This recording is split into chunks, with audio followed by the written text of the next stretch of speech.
हमारा आरंभ पिता, पुत्र और पवित्र आत्मा की ओर से हो। आमीन। प्रभु यीशु मसीह के नाम में आप सबों को शालोम कहता हूं। परमेश्वर की शांति हम सबों के जीवन में व्याप्त हो। खुदा को धन्यवाद देते हैं। एक बार पुनः हम लॉकडाउन में गए थे और उससे परमेश्वर हमें बाहर निकाल करके ले आया है। सामान्य जीवन की ओर हम धीरे धीरे अग्रसर हो रहे हैं और ये आशा रखते हैं कि बहुत जल्द हम एक दूसरे से उस मीठी संगति में दोबारा मिल पाएंगे, जहां हम खुदा की हमद व सताइश कर पाएंगे, जहां हम एक दूसरे से मिल करके एक दूसरे के लिए प्रार्थनाएं कर पाएंगे, अपनी ग्रीटिंग्स दे पाएंगे। मेरी पूरी आशा है कि आप सभी लोग स्वस्थ होंगे, आनंदित होंगे और प्रभु में अपनी तैयारी को और ज्यादा कर रहे होंगे, क्योंकि प्रियो याद रखिएगा, अंत का समय नजदीक है और ऐसे समय में मुझको और आपको अपने आप को तैयार, जागते हुए, प्रार्थना करते हुए और धीरज में दृढ़ रखना है। खुदा के कलाम में लिखा हुआ है, ए अज़ल ज़मीन सब खुदावन के हुजूर खुशी का नारा मारो, खुशी से खुदावन की इबादत करो, गाते हुए उसके हुजूर हाजिर हो। जान रखो कि खुदावन ही खुदा है, उसी ने हमको बनाया और हम उसी के हैं। हम उसके लोग और उसकी चारागाह की भेड़ें हैं। शुक्रगुजारी करते हुए उसके फाटकों में और हम्द करते हुए उसके बारगों में दाखिल हो। उसका शुक्र करो और उसके नाम को मुबारक कहो, क्योंकि खुदावन भला है और उसकी शफकत अब्दी है और उसकी वफादारी पुश्त दर पुश्त रहती है। आमीन। आइए हम खुदा की स्तुति करेंगे, उसके नाम को हम सताइश देंगे, उसके नाम को और ऊंचा उठाएंगे, क्योंकि वचन भजन संहिता की पुस्तक उसकी 86 और 11 में कहता है, हे परमेश्वर अपना मार्ग मुझे दिखा। आइए हम यीशु की बाबत सुनाएं, हो ताकि वह दिल नशीन। हमारे आराधना के गीत में गीत नंबर 43, हिम नंबर 4343, यीशु की बाबत सुनाओ।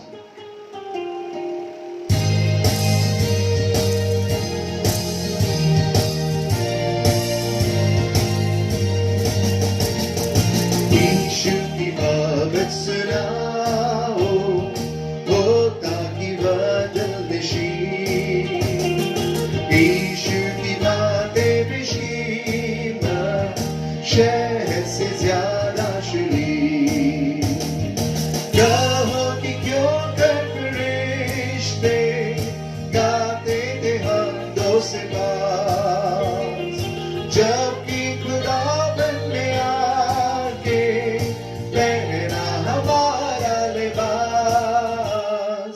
यीशु की बात सुनाओ, होता कि बदल नशीन, यीशु की बातें मिश्कीन, शहद से ज्यादा शीरीन, कहो वे बातें अजूबा, तन्हा जब जंगल में था, जहां की दुश्मन हमारा पूंजी से लड़कर गिरा,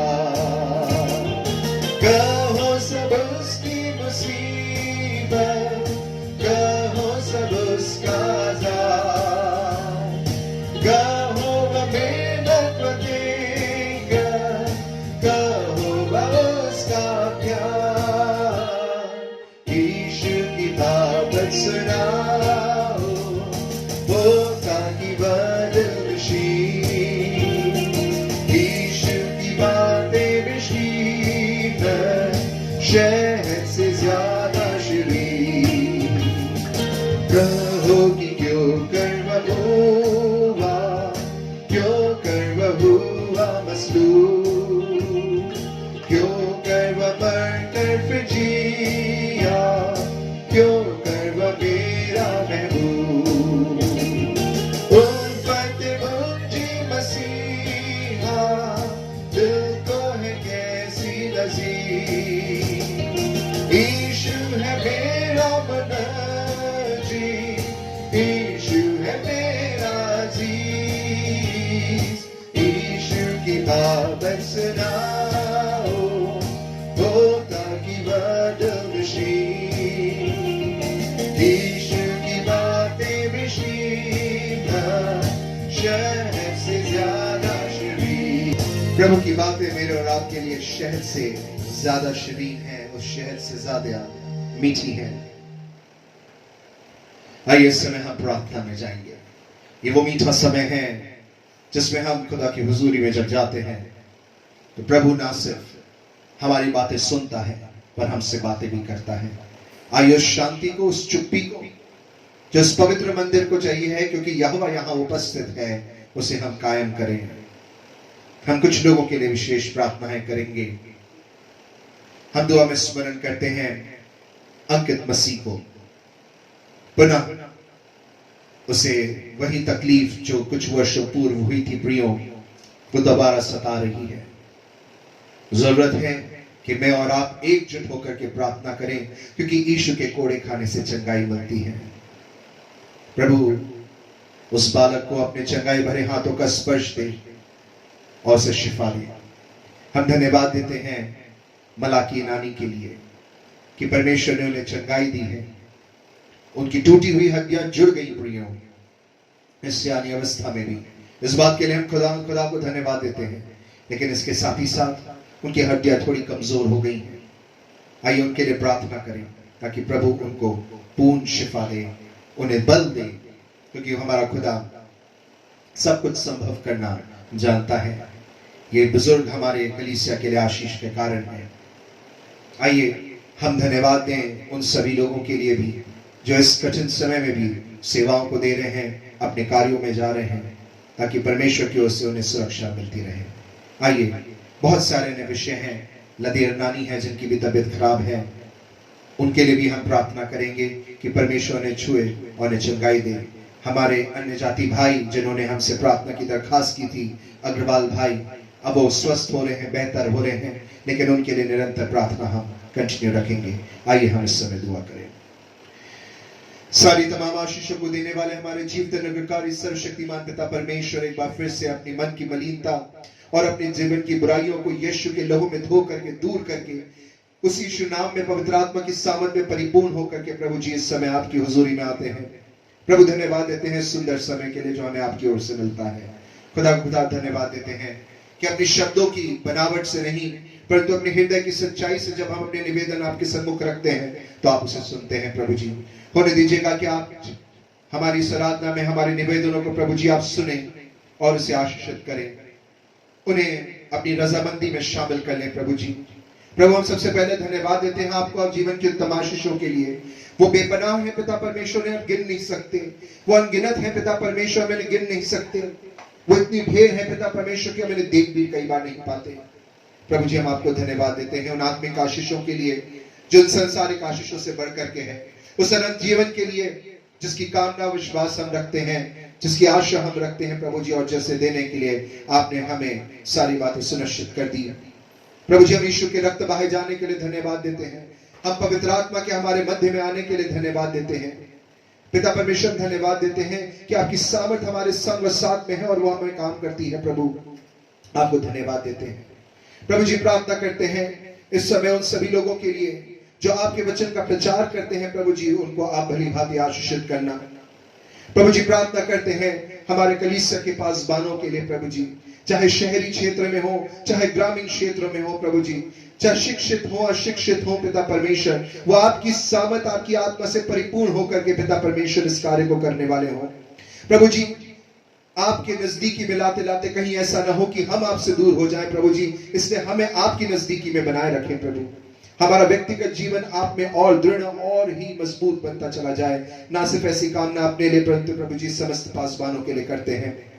आपकी सेवकाई करने वाले, आपके राज्य की बढ़ोतरी के लिए कार्य करने वाले उन दासों को भी हम स्मरण करते हैं जो जीवन के अच्छे और मीठे खट्टे हर एक अनुभवों में पिता परमेश्वर आपके नाम का प्रचार कर रहे हैं। ना सिर्फ वे बड़े बड़े दास पिता परमेश्वर जो टीवी और इंटरनेट के माध्यम से, परंतु वे हमारे भाई और बहन पिता परमेश्वर जो लोगों के घर जाकर के ट्रैक्स बांध कर करके लोगों की निंदाएं और हर एक प्रकार की बुराइयों को झेलने के बावजूद भी पिता परमेश्वर आपका काम करते हैं, उन्हें भी आपके हाथों में समर्पित करते हैं। प्रभु जी प्रार्थना करते हैं पढ़ने वाले जवान बच्चों के लिए पिता परमेश्वर, जिनकी परीक्षाएं कॉलेज की अब होना निश्चित हो चुकी हैं। प्रभु जी इन बच्चों के संग साथ हो प्रभु जी, अपने अवसर को बहुमूल्य समझने की समझ देना प्रभु जी, अपनी तैयारियों को पिता परमेश्वर और सही रीति से कर सके ज्ञान और बुद्धि आप देने वाले हैं प्रभु जी, क्योंकि आपने कहा है मांगो तो तुम्हें दिया जाएगा और जो कोई बुद्धि मांगता है उसे बिना उलाहना दिए उदारता से दिया जाएगा। प्रभु जी आपसे मांगने वाले बन जाएं प्रभु जी, ये मेहनत करने वाले बन जाएं प्रभु जी, ये सत्य से अपनी कमर कस करके पिता परमेश्वर इस लड़ाई को लड़ने वाले बन जाएं प्रभु। प्रार्थना करते पिता परमेश्वर अभिभावकों के लिए, माता पिता के लिए, अपने घर का संचालन पिता परमेश्वर एक मसीह परिवार के रूप में करने वाले हो पिता परमेश्वर। प्रभु जी पति पत्नियों के लिए प्रार्थना करते हैं कि उनका प्रेम पिता परमेश्वर आप में दृढ़ होने वाला हो, एक मसीही जोड़े के रूप में पिता परमेश्वर हर एक जोड़े को हम देखने वाले हो, एक सफल जोड़ा नहीं परंतु एक मसीही जोड़े के रूप में पिता परमेश्वर एक एक जोड़ा आपके सन्मुख में पिता परमेश्वर उपस्थित होने वाला हो। हमारी कलीसिया को आत्मिक रीति से उठाना प्रभु जी, आत्मिक वरदानों से परिपूर्ण करना प्रभु जी, वे भाई वे बहने वे बच्चे वे जवान जो प्रभु आपसे दूर है प्रभु जी आपकी नजदीकी में आने वाले बन जाए पिता परमेश्वर। आप ऐसा अद्भुत अनुग्रह करना। हम इस समय बीमारों को स्मरण करते हैं पिता परमेश्वर, विशेष प्रार्थना करते हैं प्रभु जी हम इस समय अंकित मसीह के लिए प्रभु जी, इस जवान को प्रभु जी आप छू ले पिता परमेश्वर, हमारे परिवारों की पिता परमेश्वर कलीसिया की प्रार्थना को आप सुन ले पिता परमेश्वर, अपनी दया की दृष्टि उस पर बरसाए प्रभु जी, शिफा भरे हाथों से छू करके पिता परमेश्वर उसकी हर एक प्रॉब्लम्स को प्रभु जी यीशु नाम में दूर कर दे। उसके माता पिता उसके परिवार के साथ हो पिता परमेश्वर जो संघर्ष को भी कर रहे हैं प्रभु जी, उसकी सेवा टहल करने के लिए प्रभु जी, ऐसे कठिन समय में जब सब कुछ बड़ा ही पिता परमेश्वर कॉम्प्लिकेटेड हो चुका है प्रभु, उन्हें सहायता आपकी ओर से मिलने वाली हो।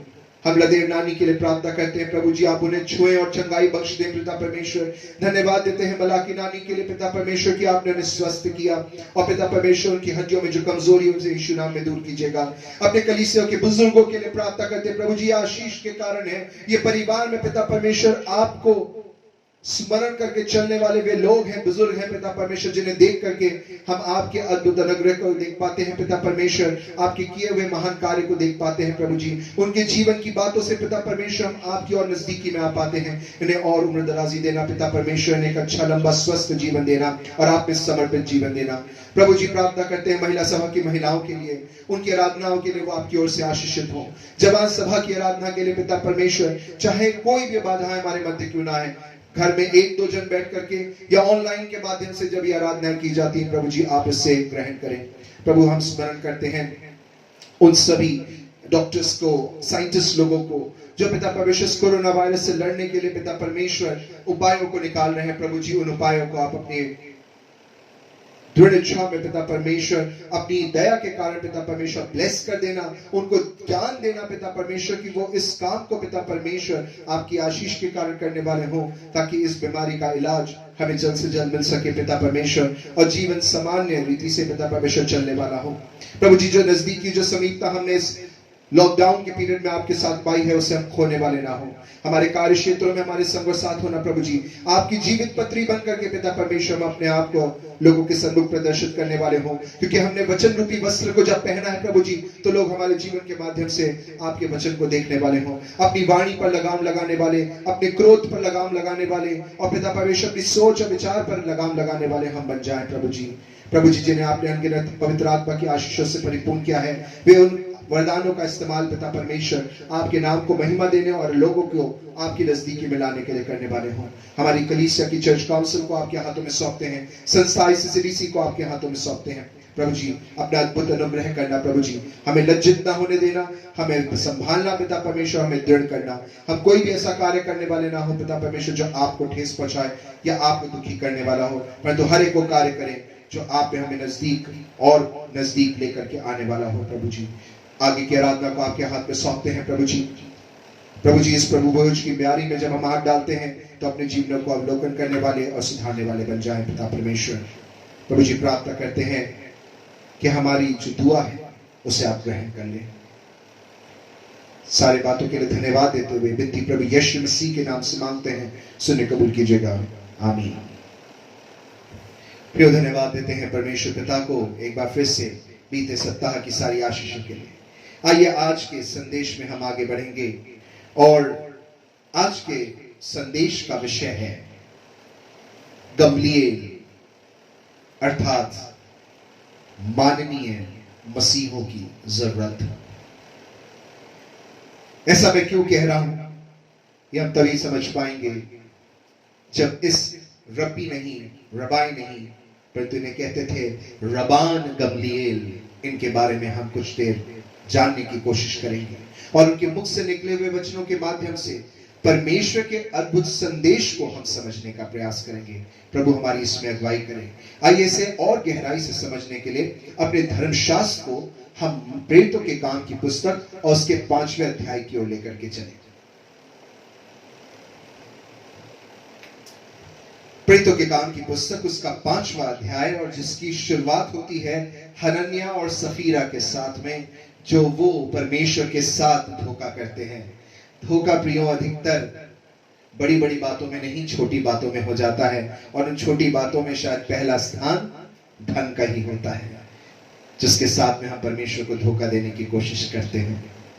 परमेश्वर ने चेताया हनन्याह सफीरा के उस घटना के माध्यम से कि ऐसा नहीं करना।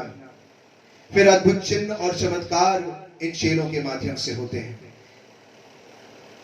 यह फक्ता नहीं है उन सदूकियों को और फरीसियों को, विशेष करके सदूकियों को, और क्रोधित होकर के ये पतरस को और चेलों को जेल में डाल देते हैं, इन्हें पकड़ लेते हैं और अब इन्हें सेनहेरिडन में, अर्थात वहां की संसद में प्रस्तुत किया जाता है। निश्चित है कि अब इन्हें सजा सुनाई जाए, क्योंकि अगर खुदा के लिए काम करते हैं तो मारे जाएंगे, जी उठे यीशु मसीह के बारे में बताएंगे तो मारे जाएंगे, और अगर यीशु मसीह के जी उठने के बारे में लोगों को नहीं बताते हैं तो आत्मिक रीति से मर जाएंगे। विन विन नहीं, पर विन एंड लूज सिचुएशन इन्हें नजर आ रही है। इनके लिए जीत इस बात की है कि ये जीवित हुए यीशु मसीह के बारे में, उसके सुसमाचार का प्रचार करते रहें, और हार इस बात में है कि लोगों के डर के मारे, मौत के डर के मारे अपनी वाणी को थाम दें। लेकिन ये तो प्रभु यीशु मसीह की धुन में आगे बढ़ चुके हैं, आगे चलते चले जा रहे हैं। दृढ़ निश्चय है कि हम तो यीशु के बारे में बात करेंगे, और अब ये समझ चुके हैं कि शायद हमारे जीवन का अंत नजदीक आ चुका है, हमें मार दिया जाएगा, हमें समाप्त कर दिया जाएगा, इस सेवकाई को रोक दिया जाएगा। तब एक पात्र सामने आता है और उसके मुख के निकले वचन से आज परमेश्वर मुझसे और आपसे बात करने जा रहा है। प्रेरितों के काम की पुस्तक उसका 5वां अध्याय 33 पद से लेकर के 42 पद तक। यह सुनकर वे जल गए और उन्हें मार डालना चाहा। अब दृढ़ निश्चय हो गया है कि चेलों को मारना है, परंतु गमलीएल नामक एक फरीसी ने, जो व्यवस्थापक और सब लोगों में माननीय था, न्यायालय में खड़े होकर प्रेरितों को थोड़ी देर के लिए बाहर कर देने की आज्ञा दी। सज्जन पुरुष है गमलीएल, कोई और नहीं है, परंतु इजराइलियों में जितने रब्बी थे, जिन्हें अंग्रेजी में रबाई कहा जाता है, यानी धर्म गुरु जो हैं, धर्म की शिक्षा देने वाले जो हैं, जो टीचर्स हैं, जो स्कॉलर्स हैं, थियोलॉजियंस हैं, उन रब्बीज के ऊपर पे 7 प्रमुख रबान माने गए, और उन रबान में से एक थे गमलीएल। अर्थात समझ सकते हैं इतने प्रतिष्ठित व्यक्ति, इतने प्रतिष्ठित कि पौलुस भी खुद बताते हैं कि मैं वही पौलुस हूं जो गमलीएल से शिक्षा प्राप्त किया हुआ हूं, तो मेरे को फूल करने की कोशिश ना करें। कारण यह था कि गमलीएल ना सिर्फ परमेश्वर की बातों में, परंतु न्याय की बातों में भी जानकार व्यक्ति थे। रबान होते कौन थे? रोमन साम्राज्य के सामने जब किसी भी रीति से धर्म संकट की या यहूदियों की बात या पक्ष को प्रस्तुत करने की बात आती थी, तो सिर्फ रबानों को सुना जाता था, उनकी बातों को मान्य किया जाता था, और उनमें से एक थे गमलीएल। यही गमलीएल आग्रह करते हैं कि इन चेलों को थोड़ी देर के लिए बाहर कर दीजिए। तब उसने कहा, गमलीएल कहते हैं, हे इस्राएलियों, तुम जो कुछ इन मनुष्यों से करना चाहते हो सोच समझ के करना। चिता रहे हैं, क्योंकि इन दिनों से पहले थियोदास या कहता हुआ उठा कि मैं भी कुछ हूं, और कोई 400 मनुष्य उसके साथ हो लिए, परंतु वह मारा गया और जितने लोग उसे मानते थे सब तितर बितर हुए और मिट गए। द प्रोजेक्शन, जो बात गमलीएल कहना चाह रहे हैं कि सुनो, इनके लिए कुछ मत करो, क्योंकि कुछ झूठे भविष्यवक्ता भी खड़े हुए हैं, और मैं तुम्हें उनका एग्जाम्पल दे रहा हूं। उनमें से एक थियोदास है, जो पहले तो बहुत प्रचलित हुआ, लोग उसके पीछे चले, लेकिन अब सुनो, सब तितर बितर हो चुके हैं, अब सब हट चुके हैं। आगे अब कंटिन्यू करता है।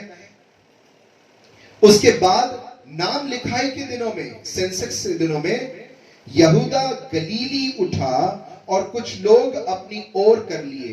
अब एक नया व्यक्ति उठा जिसका नाम था यहूदा गलीली, गलील के क्षेत्र का यहूदा। वो यहूदा नहीं जो यीशु मसीह का चेला था, एक और ऐसी धर्मगुरु उठा और कुछ लोग अपनी ओर कर लिए, वह भी नष्ट हो गया, और जितने लोग उसे मानते थे सब तितर बितर हो गए। गमलीएल क्या करना चाह रहे हैं? गमलीएल ये बताना चाह रहे हैं, सुनो,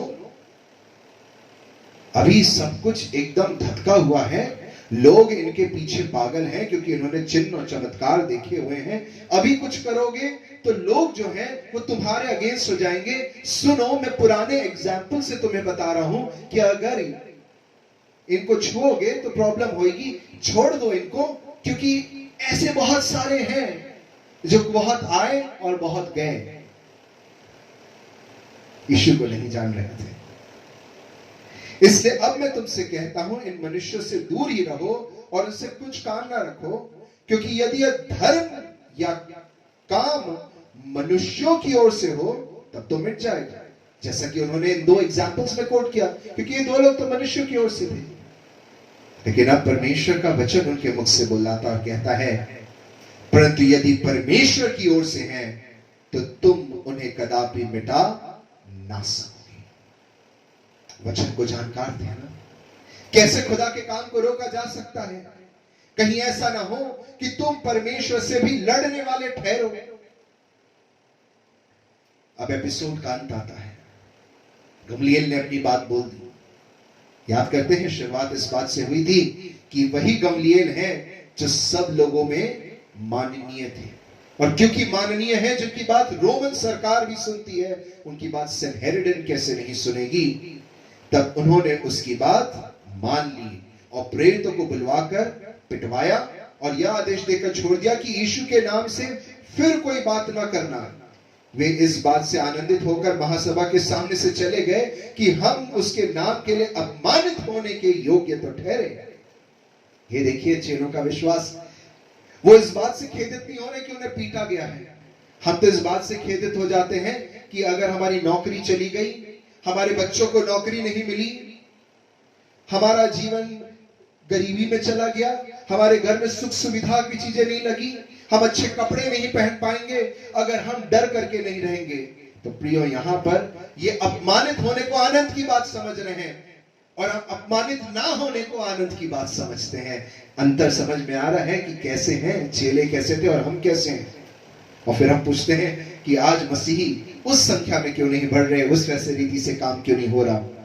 प्रचार करने वाले तो तैयार हैं, पर मानने वाले लोगों के अंदर में क्या वो संकल्प इन चेलों के समान है कि प्रभु के लिए अपमानित होने को हम आनंद की बात समझेंगे।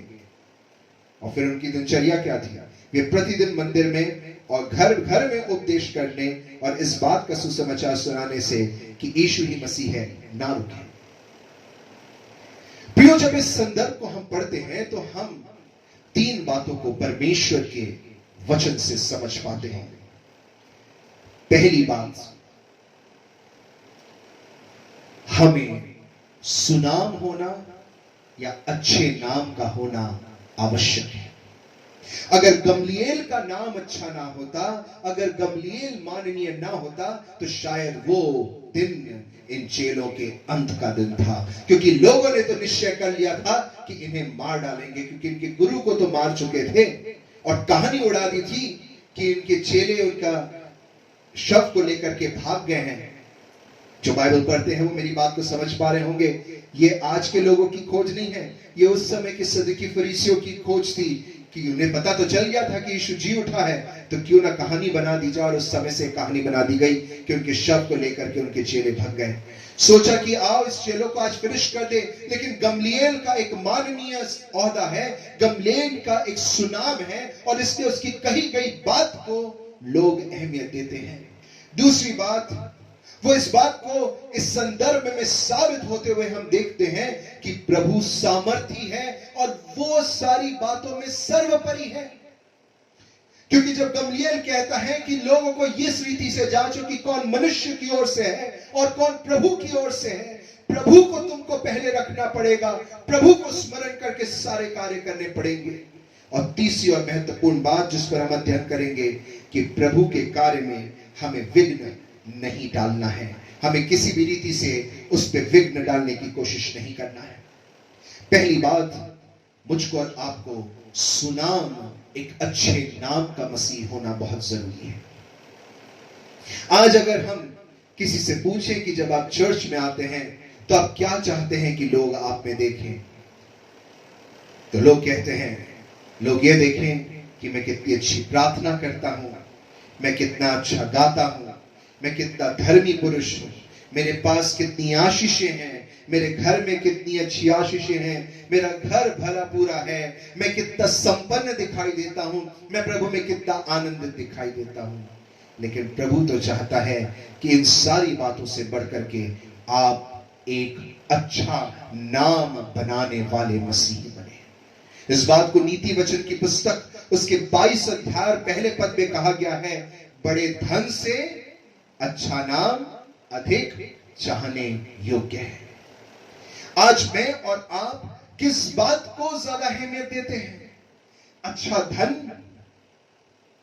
किसी के लिए धन पैसा है, किसी के लिए धन घर की शान और शौकत है, किसी के लिए धन घर की समृद्धि है, खुशियां हैं। लेकिन परमेश्वर कहता है कि धन से बढ़कर के अगर तुम्हें कुछ चाहना है तो एक अच्छा नाम तुम्हें चाहना है, एक ऐसा अच्छा नाम जिसे मैं अपनी हथेली पे गोद करके लिख सकूं, एक ऐसा नाम जिसको मैं टेस्टिफाई करके बोलूं कि वो अच्छा है। पूछना पड़ता है कि अच्छा किसके सामने बढ़ना है?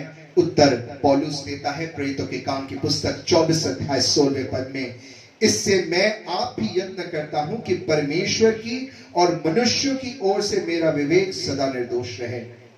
We need to have a good name amidst people and amidst Lord.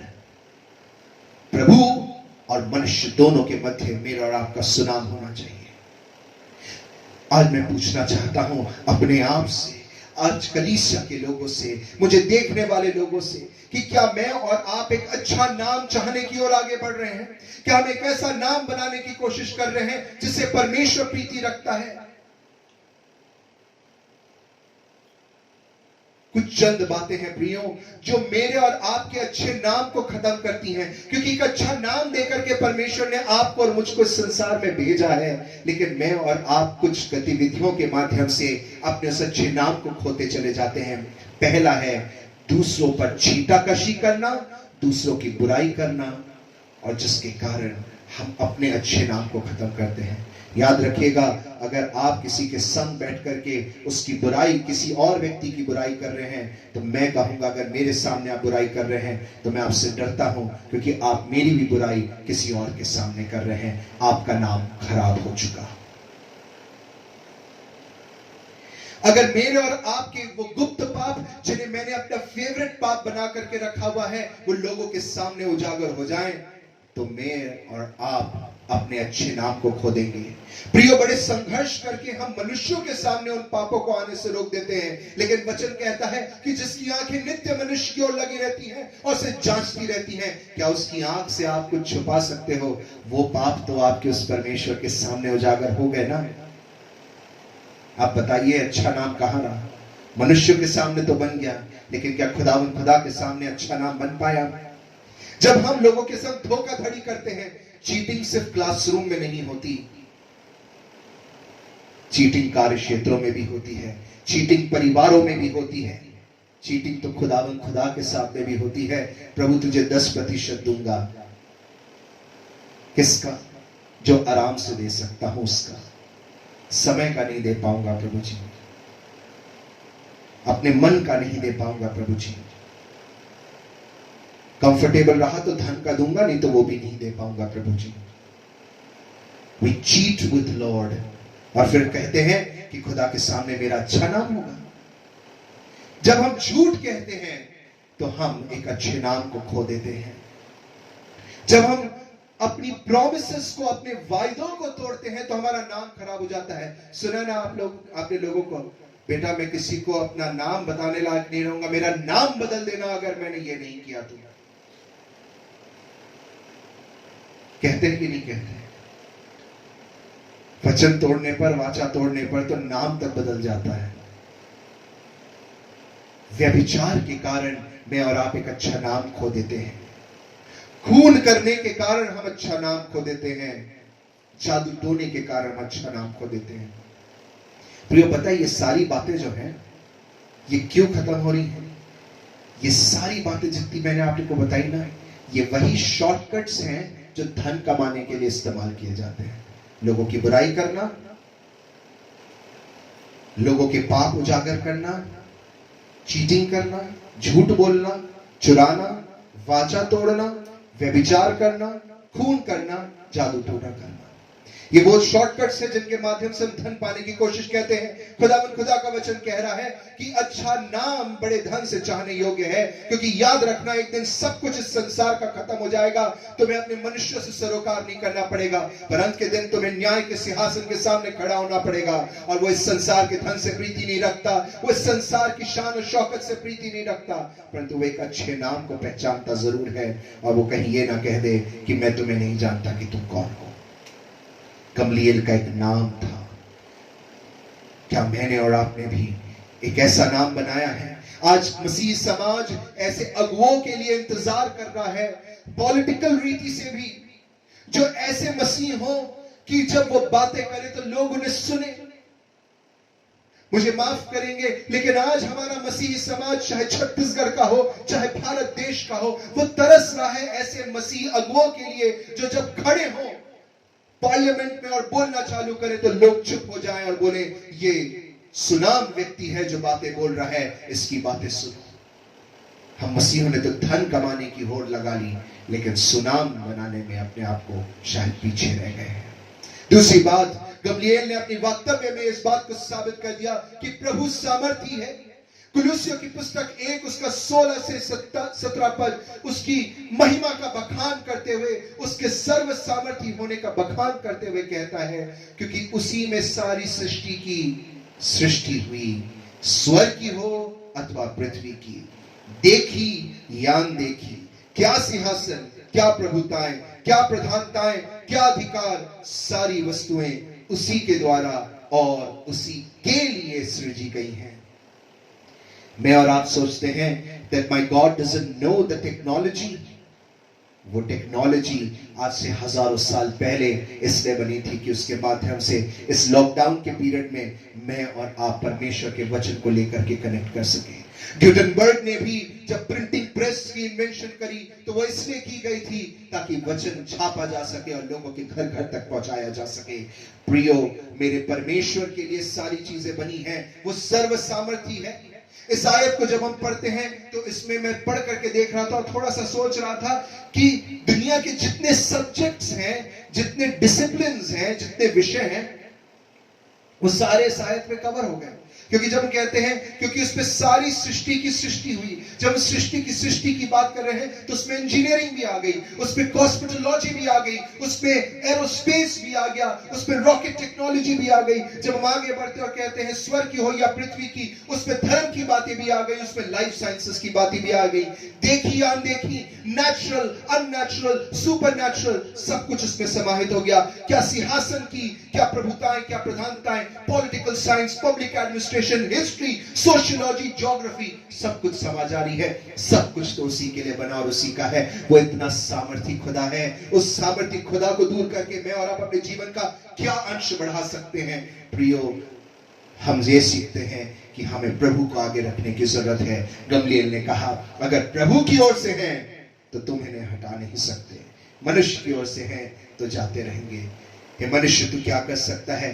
तू तो सिर्फ एक परछाई के समान है, तू तो घास के फूल के समान है, तू आज है और कल नहीं है। तू उस शमा के समान है जो एक हल्की सी भूख से भी बुझ जाती है।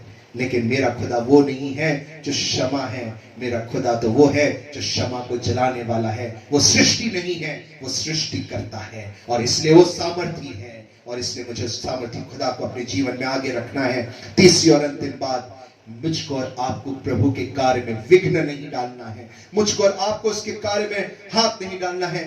ये मैं इसलिए नहीं कह रहा कि खुदा के लिए बातें करते हुए कह रहा हूं, ये मैं आपके और मेरे प्रिकॉशन के लिए कह रहा हूं। आपने देखा है कई बार बड़े बड़े डब्बे होते हैं और उनके ऊपर डेंजर का साइन बना होता है। वो डेंजर का साइन क्यों बना होता है भाई? इसलिए नहीं होता है कि आपके छूने से वो डब्बा टूट जाएगा, पर इसलिए बना होता है कि ध्यान रखो, इसको छुओगे तो तुम समाप्त हो जाओगे।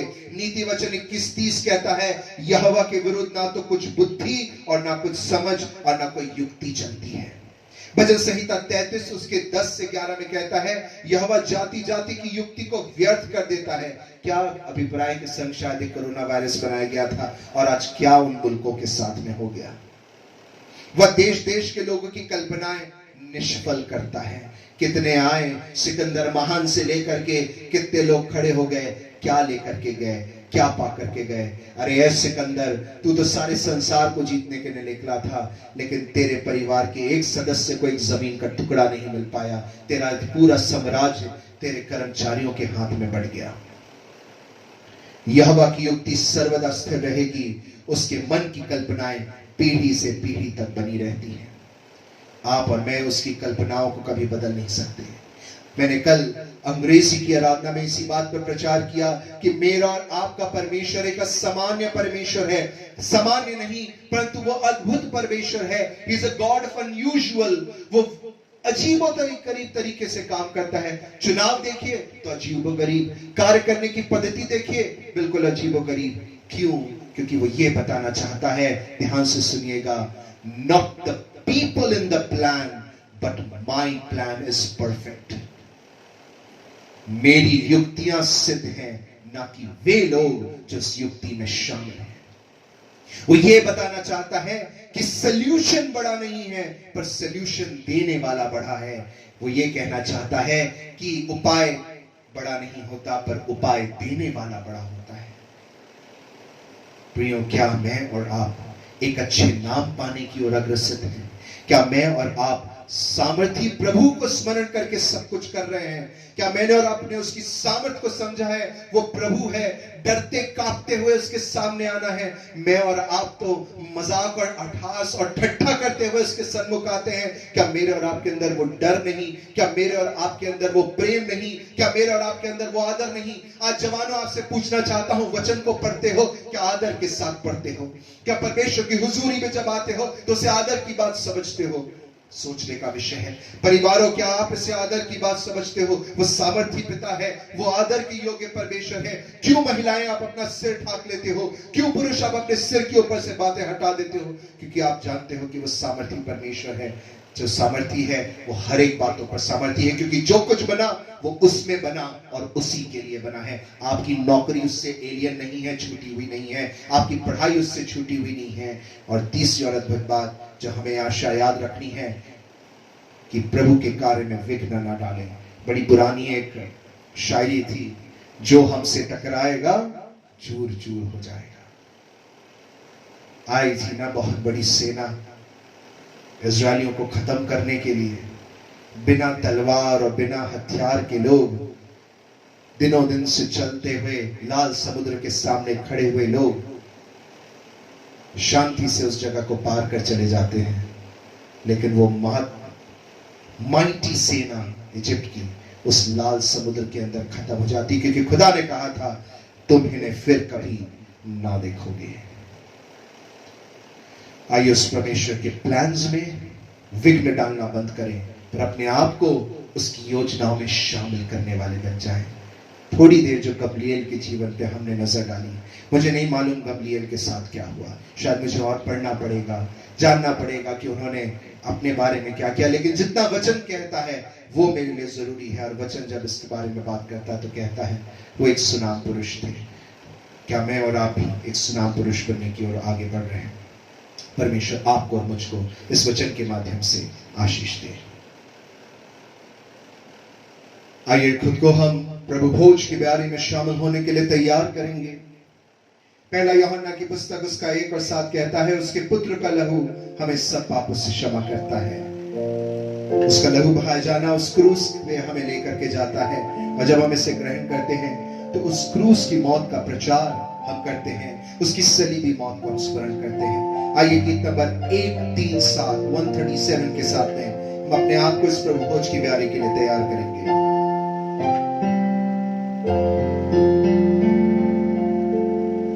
क्रूस की जमीन जहाँ रखा पापों से दबा वहाँ गया, रक्त से अमन मेरा शुद्ध हुआ, उसके नाम की जय, उसके नाम की जय, उसके नाम की जय, रक्त से अमन मेरा शुद्ध हुआ, उसके नाम की जय।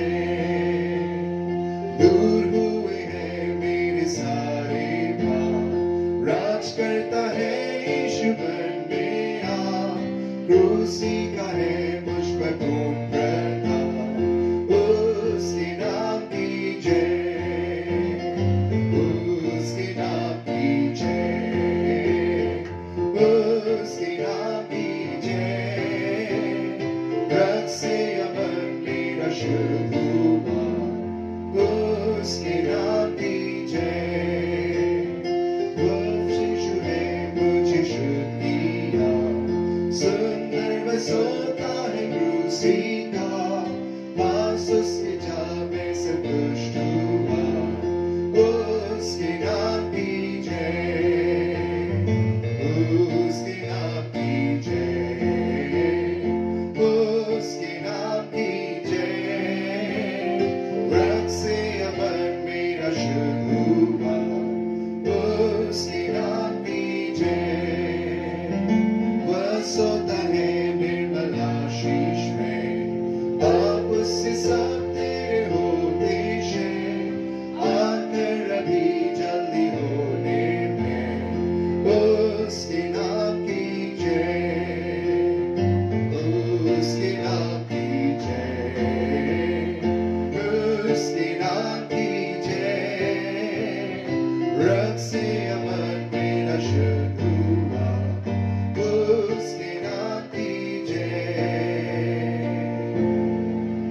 प्रभु भोज की इस आराधना में हमारी अगुवाई प्राचीन डॉक्टर वी गॉटलिब करेंगे।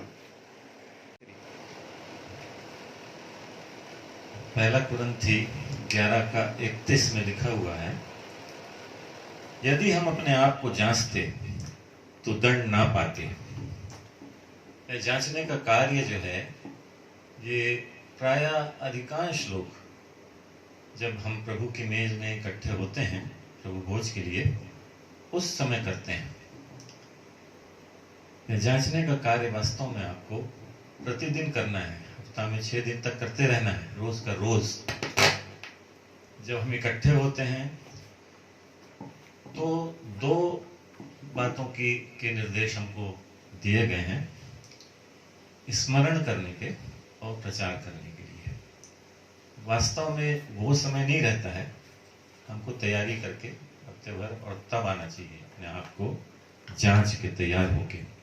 इफिसी 4 का 26 में जैसा लिखा हुआ है, सूर्य अस्त होने के पहले क्रोध अगर हमने किया है, क्रोध का पाप किया है, तो ये उतर जाना चाहिए।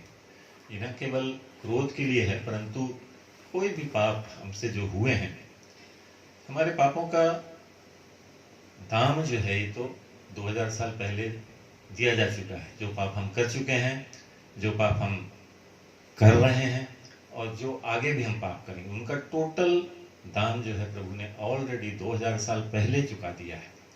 ये बात अपनी जगह ठीक है, परंतु फिर भी आप जानते हो कि प्रतिदिन का भी उद्धार होता है, जिसको प्राणों का उद्धार कहते हैं। आत्मा का उद्धार होता है, देह का होता है, ठीक है, प्राणों का भी उद्धार होता है, जिसको प्रतिदिन का उद्धार कहते हैं।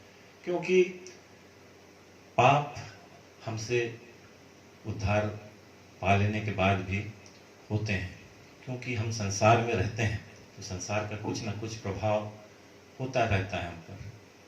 तो ये इसको हम प्रतिदिन का उद्धार बोलते हैं। मतलब आज जो पाप आपसे हो गए हैं तो आत्मा क्योंकि आपके पास है, ये आपको कायल करता है और आप उसके लिए आप प्रार्थना करके क्षमा मांगते हो उसी दिन। इसको प्रतिदिन का उद्धार कहते हैं। इसके हम ख्याल करें अगर कि फिरौन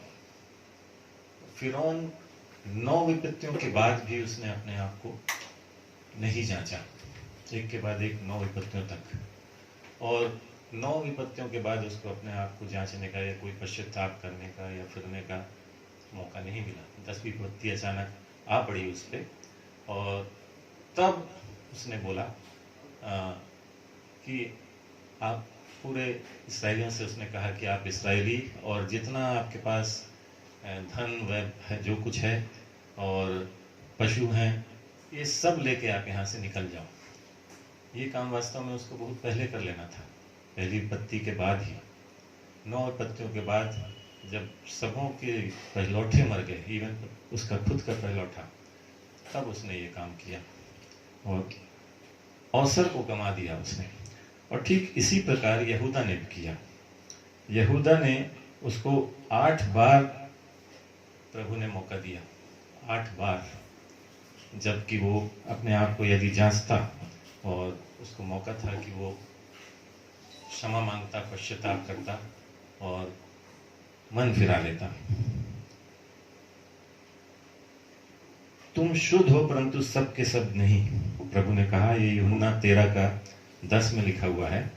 पांव धोए प्रभु ने और चेलों के, और उसके बाद फिर से मेज पे वो बैठ गए, चेले बैठे सब के सब, 12 चेले थे उस समय। और तब प्रभु कहता है कि तुम शुद्ध हो परंतु सब के सब नहीं, यूहन्ना 13:10 में।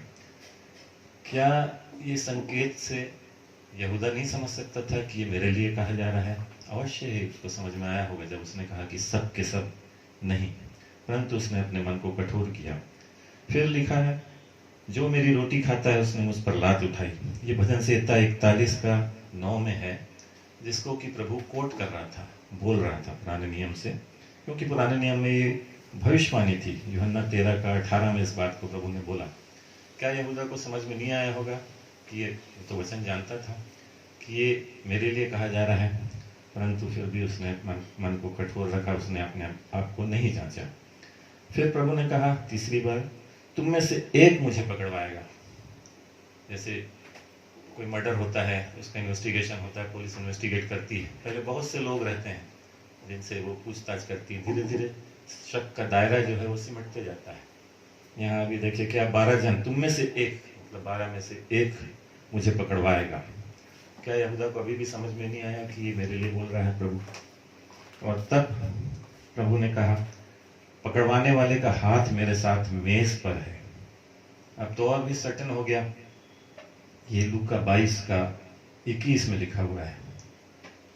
डेफिनेट हो गया कि अब हाँ, ये 12 में से जो एक हैं, चेलों की बात कर रहा है, और उनमें से एक जो मेज पे बैठे हैं। उसने अपने मन को अभी भी कठोर किया, उसने अपने आप को नहीं जांचा, उसका हृदय इतना कठोर हो चुका था। और तब प्रभु ने कहा, उस मनुष्य पर हाय जो मुझे पकड़वाता है, उसका जन्म भी ना हुआ होता। कितनी बड़ी बात उसने बोली तो अच्छा होता।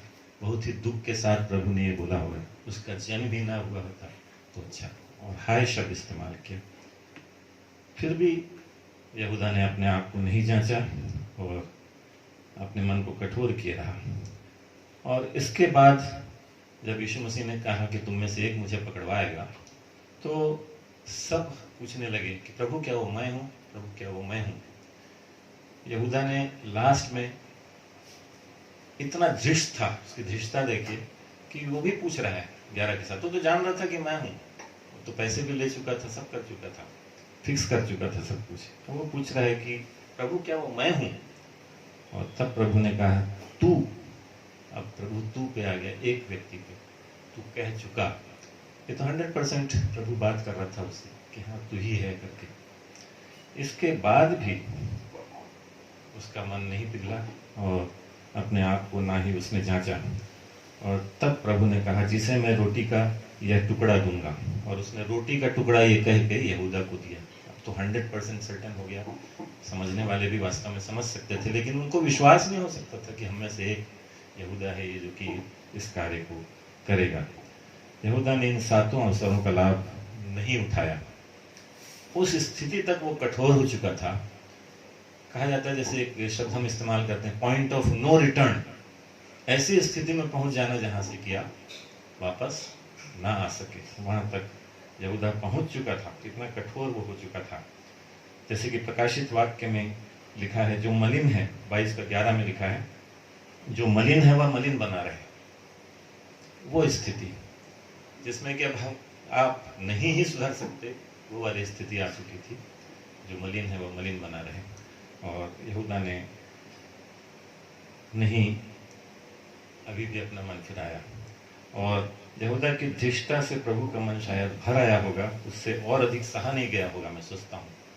और तब प्रभु ने कहा, हे मित्र, जो तू करता है तुरंत कर। यूहन्ना 13:27 में लिखा हुआ है। और ये एक आज्ञा थी जिसको उसने तुरंत माना।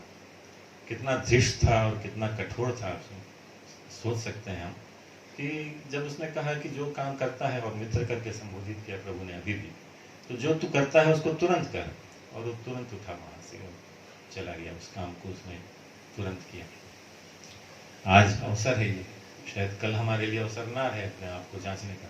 आज संडे है, संडे के दिन हम उपस्थित होते हैं प्रभु की मेज के लिए। सब जगह अलग अलग है, कहीं महीने में एक बार होता है, कहीं त्योहारों के दिन केवल हम प्रभु भोज लेते हैं।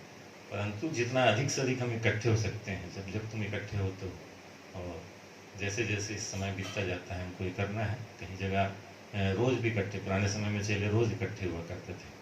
तो हम इस बात का याद रखें कि जांचने का समय जो है वो आज के दिन खाली नहीं है, परंतु हमको हफ्ते भर अपने आप को जांच के तैयार होके और तब प्रभु की मेज में शामिल होना है। जितने हम में से जो उद्धार पा चुके हैं और जिन्होंने बपतिस्मा के द्वारा देह में शामिल अपने आप को कर लिया है, वे सारे लोग इसमें शामिल हो सकते हैं।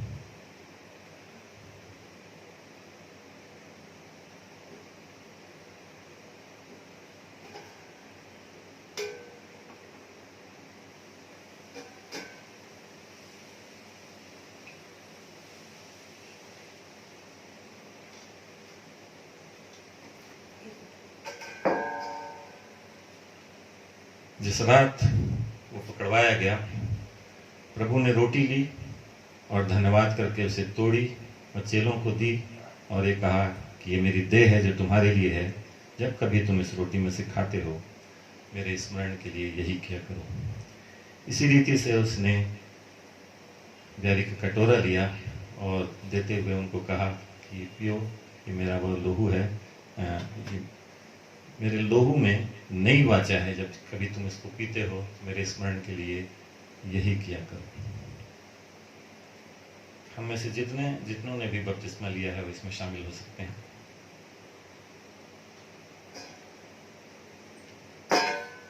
आइए हम प्रार्थना करें। पिताजी, एक बार फिर आपके चरणों में है, मसीह यीशु के मधुर नाम में धन्यवाद करते हुए आज के इस दिन के लिए प्रभु जी आपने हमें जीवितों के संसार में रखा है और एक बार फिर से ये अवसर दिया है कि हम इस मेज में शामिल हो सकें। इस रोटी के लिए आपका धन्यवाद करते हैं जो आपकी देह का प्रतीक है। आपकी देह हमारे लिए तोड़ी गई, आपके कोड़े खाने से हम चंगे हुए। और ये दाखरस जो है ये आपके लहू का प्रतीक है जो कि हमें जीवन प्रदान करता है प्रभु जी, क्योंकि लहू में जीवन रहता है, ऐसा आपके वचन में लिखा हुआ है। तो हम आपका धन्यवाद करते हैं प्रभु जी, और इसको इस आपके उस बलिदान को हम इसको लेने के द्वारा स्मरण करते हैं और इसके द्वारा प्रचार भी करते हैं। धन्यवाद शहीद यीशु मसीह के नाम में मांगते हैं, आमीन।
प्रभु की वो प्रार्थना जो उसने अपने चेलों को सिखाई, हम सब एक साथ बोलेंगे।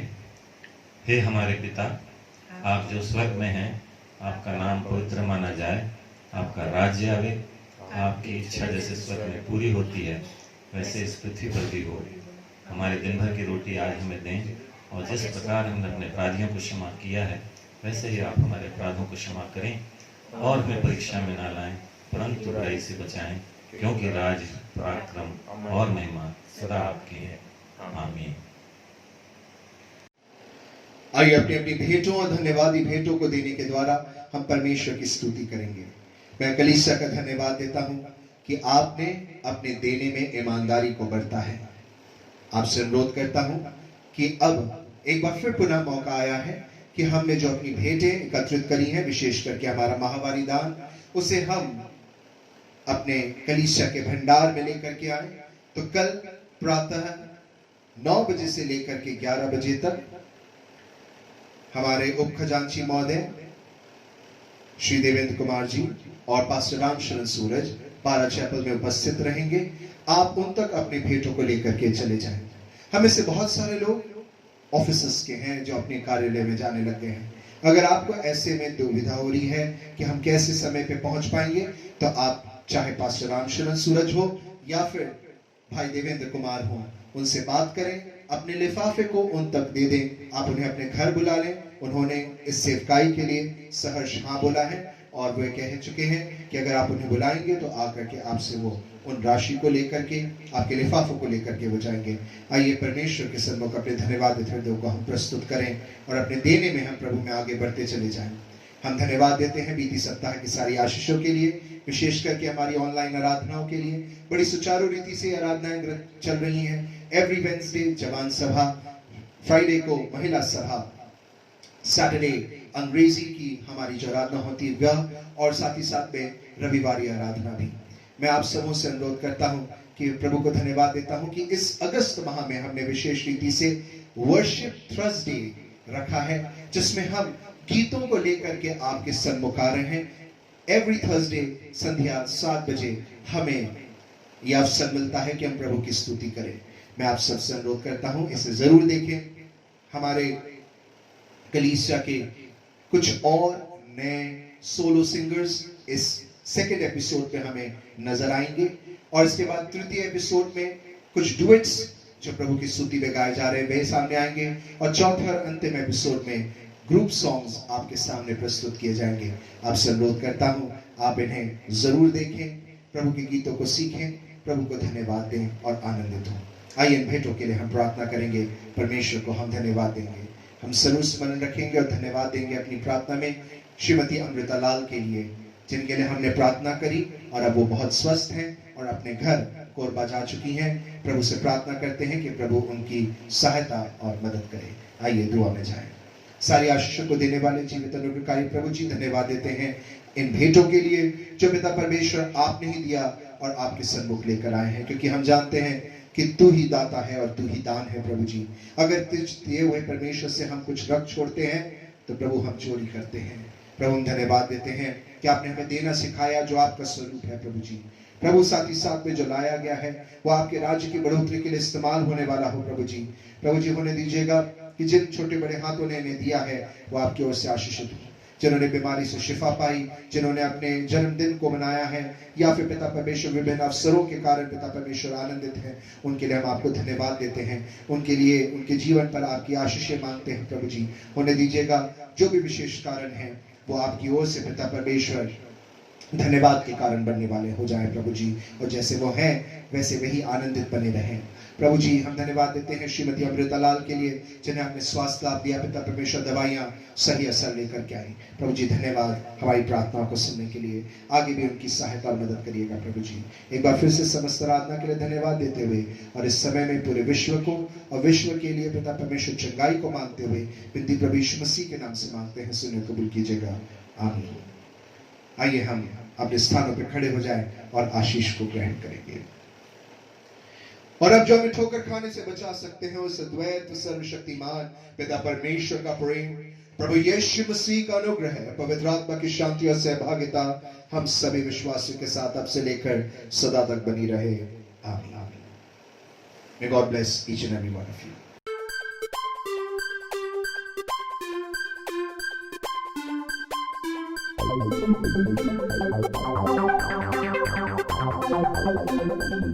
Thank you.